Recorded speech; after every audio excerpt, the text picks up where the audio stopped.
খ্রিস্টান মহিলারা বোরকা পরে কোরআন নিয়ে ওয়াজ করে বেড়ায়। দেশে পুরুষদের বড় দোষ, সমাজে পুরুষ ওয়াজ যারা ওয়াজ করেন তারাই প্রায় 99টা মিছে কথা বলেন, জাল হাদিস বলেন। জানেন না? আমাদের গ্রামের মহিলারা প্রতি বছরের মহিলা ওয়াজ মাহফিল দিয়ে থাকেন। এক বক্তা মহিলা, সাউন্ড সিস্টেমে বড় বড় বক্স থাকে যা 1 কিলোমিটার দূর থেকে শোনা যায়। কিছু লোক আপত্তি করেন মহিলা ওয়াজ দেওয়া না যায় হারাম। আমি মহিলাদের পক্ষ থেকে আপনার কাছে জানতে চাই, মহিলাদের ওয়াজ দেওয়া যায় না আরাম হবে? প্রথম কথা হলো, আমাদের দেশে পুরুষদের বড় দোষ। ওয়াজ মাহফিলে আসবে, দিন শিখবে, হুজুর কাছে মেয়েদের সাথে নেয় না।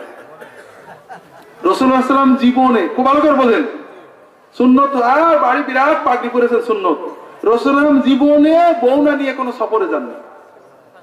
যুদ্ধের সফরে, হজের সফরে, ওমরার সফরে বউ না নিয়ে কোনো সফরে যান না।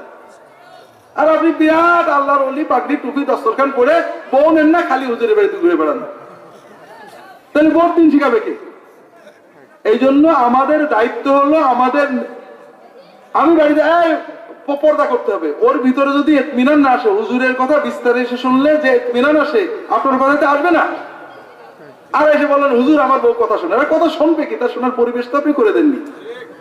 এই জন্য পরিবারের দায়িত্ব ছিল, সমাজের মানুষের দায়িত্ব মেয়েদের জন্য দিনই শোনার ব্যবস্থা করা।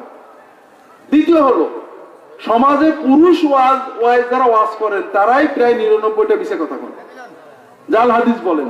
জানেন না? আর মহিলারা, খ্রিস্টান মহিলা আমার জানা আছে, খ্রিস্টান মহিলারা বোরকা পরে কোরআন নিয়ে ওয়াজ করে বেড়ায়। কাজেই মহিলা কে আসবেন তার ডিগ্রি জানতে হবে, কোন মাদ্রাসার শিক্ষিকা, কতদূর পড়া আছে, কোথা থেকে পড়া আছে, তার পরিবার পরিজনের পরিচয় জানতে হবে। কথা বোঝেননি?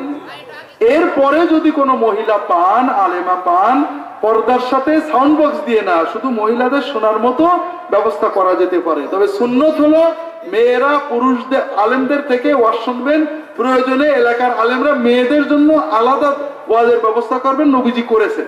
কথা কি বুঝতে পেরেছেন? আর মহিলা কোন আলেমা পেলে দোষ নেই, সাবধান, বড় ডিগ্রিওয়ালা ভালো মাদ্রাসার মোহতামেম, আলেমা, মুহাদ্দিসা, ফকিয়া এরকম আলেম এনে ওয়াজ করবেন।